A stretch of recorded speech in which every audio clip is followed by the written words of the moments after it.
I was in London, I was doing Merchant of Venice in London, and I saw an advert for Kidnapped. There was auditions for Kidnapped, and it's one of my favourite stories.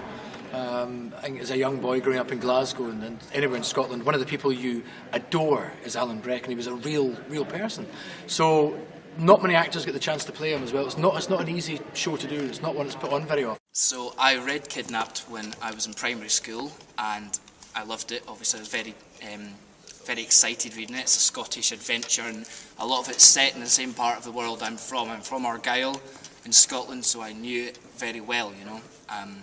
And a lot of the people in Kidnapped are real people who existed, so I know about that through the history, my local history. So from our production, the Cellador production, we rechristened it halfway through the tour as Pirates of the Jacobean. So that's exactly what this is like. This is a full contact, although it's a family show, it's full contact sword fighting. There's lots of Scottish music in it as well. You're walking in at the beginning of the scenes to a party. We set it 20 years in the future, and then we tell the whole story that way. I won't tell you what happens. It's a very important part of history we're telling as well, never mind just the story. There's a lot of it that's true, and a lot of it is really relevant to today, especially with the referendum coming up and whatnot. You'll get lots of questions from your kids, no doubt, about everything.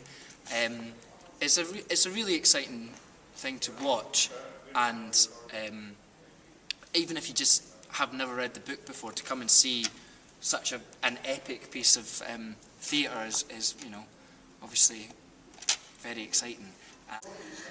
So one of the characters I play is a cabin boy called Ransom, who's been great fun to kind of develop, and also quite a challenge, obviously being female, and wanted to make him as believable as possible and not caricature. So I had lots of fun sort of developing his character's physicality. And then I guess because I do play quite a few different characters in the production, it was trying to make sure that they were all different physically, vocally, and that came, mostly from their intentions, what they wanted from the scene, their objectives.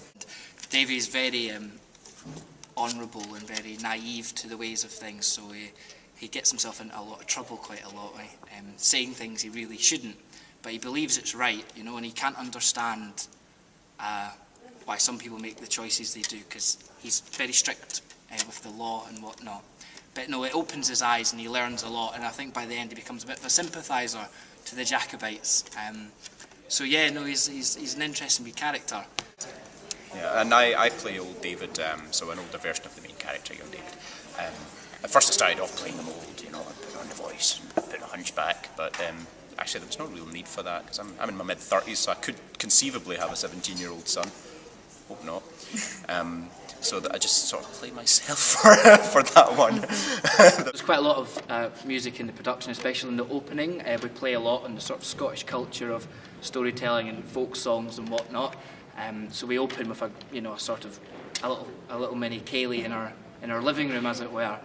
I have four different sword fighting scenes. I've got to teach Davy Balfour how to sword fight as well, and then we have a rather angry scene.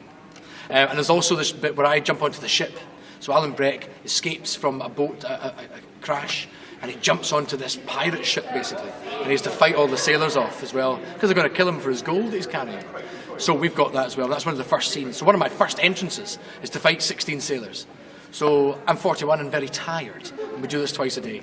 So if you like swashbuckling and you like Captain Jack Sparrow, come and see the Scottish version.